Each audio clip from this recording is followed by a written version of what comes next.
¿Cómo están? Bienvenidos, bienvenidas. Gracias a Dios por estar juntos nuevamente. ¿Está Chile realmente polarizado? Estamos a una semana. El próximo domingo corresponderá en nuestro país escoger quién será el próximo gobernante por los 4 siguientes años, si es que siguen los 4.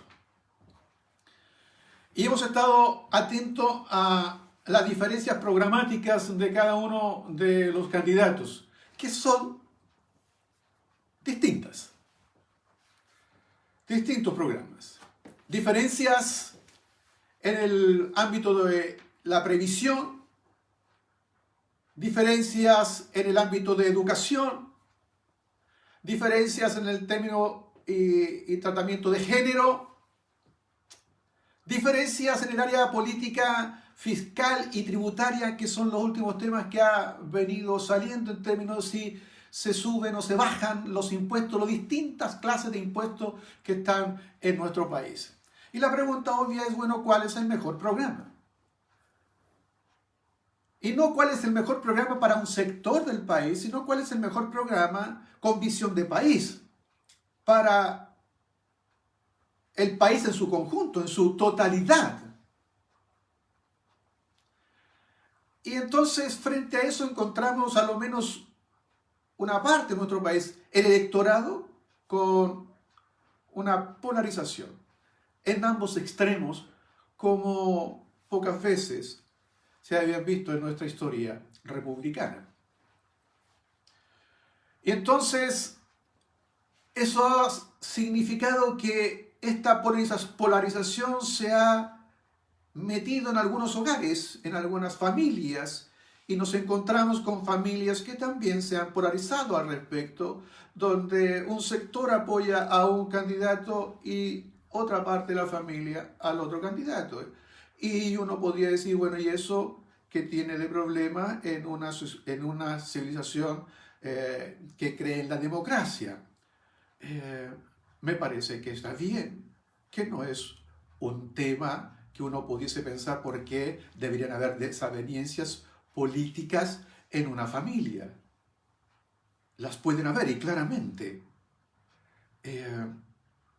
No sé si alguno de los asesores de cualquiera de ambos de los candidatos hubiese tenido tal vez alguna oración, hubiese dicho, siendo él o ella cristiano, Señor, ¿qué es lo mejor? ¿Subir o bajar los impuestos? ¿Tendrá respuesta una oración de esa naturaleza, creen ustedes? ¿Será que Dios pueda responder a algún asesor o algún candidato qué es o cuál es el mejor plan, el mejor programa para un país? O más aún, para ti y para mí, cuando este próximo domingo estemos frente a una papeleta y estén los dos nombres, ¿tendrá respuesta aquella oración que diga, Señor, por quién tengo que votar? ¿A quién yo debo marcar? ¿A cuál de los candidatos? Por los años 90 había una pregunta que se hacía normalmente, ¿ya? Y es en virtud de un libro que salió y la pregunta era, ¿qué haría Jesús en mi lugar? Entonces el libro contaba que en cada circunstancia que le tocaba había ahí un editor de periódico, había ahí un filántropo, me parece que hasta un cantante, etc. Pero que hicieron un cambio social en sus vidas cuando se hicieron la pregunta ante cualquier decisión, ¿qué haría Jesús en su lugar? Entonces tendrá sentido hoy día preguntarse, Señor, ¿por qué programa te inclinas tú? ¿Cuál sería la respuesta de Jesús? Bueno, a Jesús le hicieron muchas preguntas durante su vida. Preguntas de gente que estaba o que la hacía de buenas intenciones y otros, la mayoría en realidad preguntas malintencionadas que le hacían a Jesús. Pero hubo preguntas que la dirigió a alguien honestamente, como un joven en alguna oportunidad que tenía un buen pasar, un joven rico, dice la Biblia, que fue y se acercó a Jesús y le preguntó qué cosas buenas él debía hacer. Optar por las cosas buenas, las cosas correctas, en virtud de poder ganar la vida eterna. Le decía, ¿qué es lo que debo hacer? Bueno, Jesús, como la generalidad de las veces, se resiste a dar una receta. Se resiste a dar los pasos que uno pudiese esperar y antes de proponerle soluciones para el problema que él estaba planteando, Jesús, busca ir al fondo del problema. Y el fondo del problema siempre para Jesús está en el corazón del ser humano. Hoy nosotros, como país, algún sector nos sentimos o algunos se sienten polarizados. Pero esto no es nuevo, sin duda que no lo es, menos en la historia de la humanidad. Antes de ver lo que, a mi juicio, Jesús pudiese haber respondido a esta pregunta que hice inicialmente, por cuál plan él escogería, déjenme contarles cómo es que la Biblia resuelve los problemas de polarización, cuando las sociedades se dividen, cuando las culturas, cuando los pueblos se separan y se levantan muros de enemistad, cuando se levantan vallas que separan a un grupo de otro. Te quiero invitar dentro de nuestra serie He aquí yo hago nueva todas las cosas, a que vayas conmigo en el libro de Efesios capítulo 2 y vamos a leer 2 versos. Sí, es importante que leas lo que están a continuación, pero a lo menos para esta ocasión quiero que leas conmigo 2 versos. Está en el libro de Efesios capítulo 2, el verso 14 y el verso 15. Dice de esta forma: porque Cristo es nuestra paz. De los 2 pueblos ha hecho uno solo, derribando mediante su sacrificio el muro de enemistad que nos separaba, pues anuló la ley con sus mandamientos y requisitos. Atención a esto. Esto lo hizo para crear en sí mismo de los 2 pueblos una nueva humanidad, al hacer la paz para reconciliar con Dios a ambos en un solo cuerpo mediante la cruz, por la que dio muerte a la enemistad. Acabó con la enemistad. Este verso que nosotros acabamos de leer, Pablo, cuando lo escribe, tiene en mente la figura del templo. En la figura del templo judío estaba separado, estaba dividido por varios atrios, patios, galerías, y cada una de estas galerías iba cada vez subiendo hasta llegar a lo último, que es el lugar santo o el lugar santísimo. El templo siempre estaba construido como subiendo, en una especie de altura. Y el que estaba más afuera, el más externo, era la galería o el patio de las mujeres. Y las mujeres tenían hasta un cierto límite donde llegar. Y ese límite estaba marcado con un muro, con una valla. ¿Ya? De hecho, se han encontrado allí vestigios al respecto. Luego, un poco más adentro estaba el de los hombres, varones israelitas. Y un poco más adentro estaba el de los sacerdotes. Y luego ya estaba el lugar santo. El tema es dónde colocaban aquellos que no eran judíos, los paganos, los no judíos. Estaban en un patio que estaba aún más afuera que el de las mujeres. Es decir, para los judíos, las mujeres, que ustedes bien saben en su cultura no eran bien valoradas, los paganos, los no judíos, eran aún menos valorados que las mujeres. Así que el patio más externo de todo era el de los no judíos.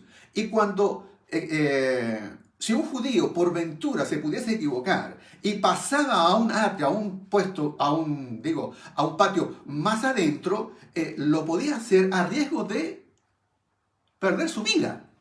Le podían incluso quitar la vida. Así de extrema era la situación. Así que el muro intermedio con sus barreras excluía a los no judíos, a los paganos, de la presencia de Dios. Como ven, la polarización, la discriminación en este caso también se da en esta cultura, en la cultura judía. Y no eran solamente los judíos los únicos, los griegos también tenían una especie de separación. Los griegos, por ejemplo, consideraban a cualquier persona que no hablara griego un bárbaro. Así que ellos dividían el mundo entre ellos, los griegos, y los bárbaros. Tú y yo, que no sabíamos griego, éramos considerados unos bárbaros. Platón mismo decía que los bárbaros eran enemigos de los griegos por naturaleza. En cualquier sociedad, sin Cristo, claramente lo más probable es que se levanten paredes intermedias de separación. Pero donde está Cristo, estas barreras desaparecen. ¿Cómo es que logra Cristo hacerla desaparecer? Bueno, el libro que nosotros acabamos de leer, en el capítulo 2, verso 14, dice que Cristo es nuestra paz. Él es nuestra paz. Hoy, lamentablemente, los candidatos que están postulando a la moneda, en virtud de la beligerancia, en virtud del maltrato que se han tenido el uno hacia el otro, ha hecho que se genere este estado de polarización. Y uno, y a lo menos lo mío en el caso en lo particular, uno no se siente cómodo que tenga que inclinarse por uno u otro caso, uno u otro programa, cuando lo que han hecho es robar la paz, la tranquilidad, lo que pudiese ser un proceso democrático, tranquilo, hoy en día se ha encrispado y ha logrado traer, no en todos, si esto es lo más curioso, porque bien sabes que ninguno de los dos candidatos ni siquiera logra el tercio de la cantidad de electorado de nuestro país. En nuestro país hay más del 50% de gente que no va a votar, no vota, no votó la vez anterior. Y son de la gente que finalmente no se siente identificado quizás con ninguno de los dos. Ninguno de los programas, no son de los que están enarbolando banderas, no son de los que se sienten con alguna ideología, son de aquellos que viven el día a día y no quieren que le rompan esa rutina, esa tranquilidad que hoy se ha visto alterada en virtud de los ataques que cada uno se hace hacia el otro. Hoy en día, toda clase de vallas separatorias, estas vallas papales que pasan, se levantan para separar razas, pueblos en todo nuestro mundo. El progreso moderno de nuestra sociedad ha convertido en un mundo que cada vez estamos más cercanos, somos más vecinos unos de otros. Dios nos ha dado a ti y a mí, a los cristianos, la tarea de convertir a este mundo en una fraternidad. Y no es una tarea claramente sencilla en un mundo que se polarice. En estos días de muros divisorios en que se dividen por raza, por clases sociales, por credos religiosos, por equipos de fútbol, por equipos deportivos, por una opción política, etc. Tenemos que nosotros levantarnos para sacudir a esta tierra otra vez con el mensaje de Cristo, que es un mensaje inclusivo, que los incluye a todos. En quien, dice la Biblia, no hay ni esclavo ni libre, ni judíos ni griegos, sino que todos somos uno. Pablo dice que Jesús, Él es nuestra paz. No es ninguno de los dos candidatos. Él es nuestra paz. Jesús es nuestra paz. Así que cada vez que hay una elección, siempre habrán perdedores y ganadores.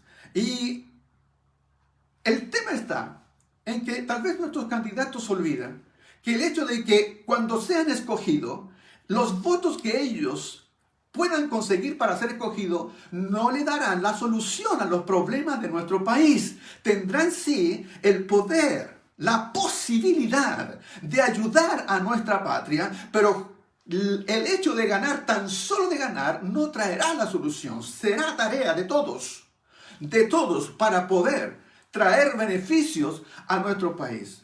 Los mejores economistas y los más entendidos dicen que este próximo año y el siguiente será un año muy complejo, muy difícil. Hoy nuestro país, en virtud de la pandemia, de todo lo que ha tenido que invertir a través de ello, estamos en un problema económico serio. El presidente que va gobernar estos próximos años, lo va a hacer con una seria dificultad. Nosotros tenemos que saber, tú y yo, y aún vaya una recomendación para aquellos que quieran acogerla, va a ser un tiempo en que tendremos que guardar. Será un tiempo de las vacas flacas. Tenemos que no volvernos un poco más austeros, si se quiere. Se vienen momentos no fáciles, momentos no sencillos, independientemente de quién salga presidente, independientemente de aquello. Pero no nos vamos a olvidar que no dependemos de este programa y no dependemos de quién pueda salir, sino que dependemos de quién es nuestra paz. ¿Qué quiere decir Jesús con eso? Que Él era nuestra paz. Miren, dos personas pueden estar totalmente enemistadas. Una enemistad que no se podría uno decir, no hay forma de hacer convivir. Sus ideas son tan distintas, son tan diferentes. Sus programas son tan distintos, son tan diferentes. Las diferencias son tan profundas que ni el mejor de los juzgados que puedan ayudar a mediar podría resolver esta situación. Pero si ambas personas que nosotros estamos mencionando acuden a uno que sepan que les ama incondicionalmente a cualquiera y a los dos por igual, se volverá sin duda una relación de paz. Pueden mantenerse las diferencias, pero claramente hay alguien que les une, porque el amor de quien les une es un amor real. Ellos lo saben. No tan solo Dios ha hecho de ambos pueblos que acabamos de leer un solo pueblo, sino que ha hecho de los dos pueblos uno nuevo. Uno nuevo. El verso que nosotros leímos dijo así: esto lo hizo para crear en sí mismo de los dos pueblos a una nueva humanidad, a un nuevo hombre al hacer la paz de estos dos pueblos. Pueden ser dos personas, pueden ser dos culturas, pueden ser dos posiciones absolutamente distintas. De las dos, Cristo es capaz de hacer una nueva. Él unió a los judíos y a los no judíos en una nueva humanidad. Pero eso no tan solo con los judíos, sino con los no judíos. El griego dice, hay dos palabras, y esto puedes recordarlo. Había dos palabras para decir que algo era nuevo. Una era neo, que tiene que ver en relación al tiempo. Es decir, es nuevo ahora, pero ya existen varias versiones de lo mismo. Hablábamos, por ejemplo, de un celular, ¿se recuerdan? Está bien, es nuevo, es un celular nuevo, pero hay muchos de esos celulares, miles, millares de celulares, solo que este es nuevo ahora, recién salido. Pero cuando Pablo habla de un nuevo, hace un nuevo pueblo, hace una nueva humanidad, usa la palabra kainos. Y kainos es nuevo en cualidad. Es decir, no existía. Nunca antes se había visto algo como eso. No es que Jesús convierta a todos los judíos en paganos y a todos los que no son judíos en judíos. No es que haga eso. No es el propósito de Él el que nosotros hagamos de toda la humanidad una única nación, una sola nación, sino que hayan cristianos africanos, cristianos indios, cristianos de todos los pueblos, y cristianos que voten por uno y cristianos que voten por otros. Pero lo que les une es Cristo. La unidad en Cristo es en Cristo y no en los cambios externos. Porque para Él lo más importante es que hay que reconciliarnos con Dios, ya sea cualquiera. El que se crea bueno y el que no lo es. Ambos, todos necesitamos reconciliarnos con Dios. Al malo y también al que es bueno y al que se cree bueno. La obra de Cristo consiste en mostrar a todos que Dios es nuestro Padre. Y por tanto debemos ser considerados todos nosotros como hermanos, los unos de los otros. La reconciliación con Dios conlleva y hace realidad la reconciliación entre los seres humanos. ¿A quién escogería Jesús? ¿A los partidarios de Boris o a los partidarios de Castro? ¿Qué haría respecto de los impuestos, de los programas? Jesús, en su sabiduría, que es incomparable sin duda, nunca estableció reglas ni normas al estilo de esta receta. Dio principios sin duda, porque sus enseñanzas son atemporales. No se limitan a una época del tiempo, a un estilo y a una cultura en particular. Por eso que no pierden su actualidad. Jesús siempre establece estos principios. no tan solo su preocupación era que pudiesen pensar de él si apoyaba a una u otra postura. Su problema no era ese. Su problema no era si fuese o no considerado de un lado o de otro. No era su problema. Él cuidaba el corazón de las personas. Habían discípulos que él tenía.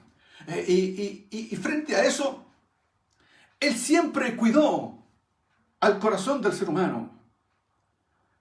En su equipo, en su grupo, en sus discípulos tenía gente tan extremas, tan polarizadas. Por un lado tenía alguien que era pro imperio, que cobraba impuesto para el imperio romano. Y por otro lado tenía a un celote, Simón el Celote, que era nacionalista en extremo. Un celote, para que tú te hagas la idea, era aquel que había prometido quitarle la vida a cualquier romano, cualquier traidor hacia la patria. Y lo hacía así, con ese espíritu enardecido, nacionalista. Y Jesús tenía a ambos como sus discípulos.